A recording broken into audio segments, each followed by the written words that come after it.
You heard? The weekend passed, and still no one was able to reach Hillel.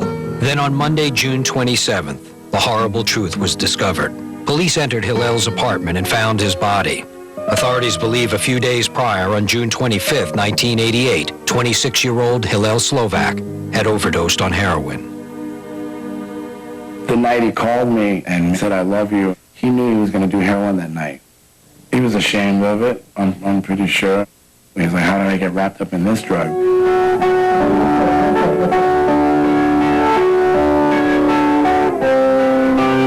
Hillel was going through a hard time, and, he just made a mistake. Took the wrong drugs, wrong time, and he didn't make it,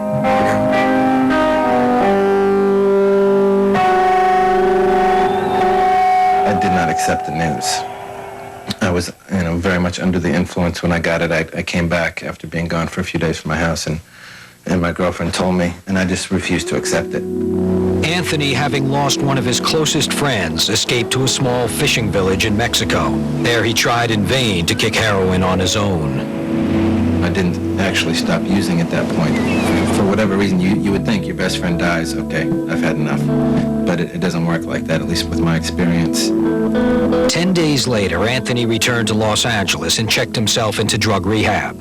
Though it would be a lifelong battle that he wouldn't always win, Anthony was determined to stay clean. I got back from Mexico and got out of the hospital and, one more time said, okay, I'm gonna be cool now.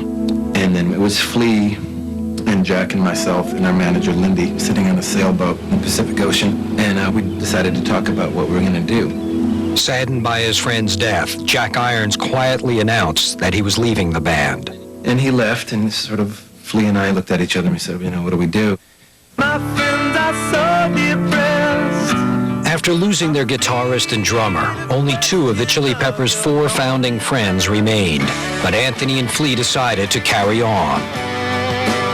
We knew that we weren't done yet. We knew that the life of the Red Hot Chili Peppers, still had untapped creative energy, that we didn't want to go to waste. And he and I were still best friends.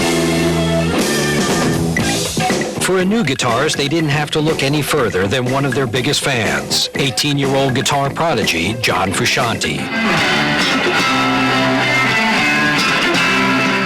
He's definitely a genius. He's got that mad scientist, guitar, art, love, spirit, genius in him, but he doesn't know how to drive a car.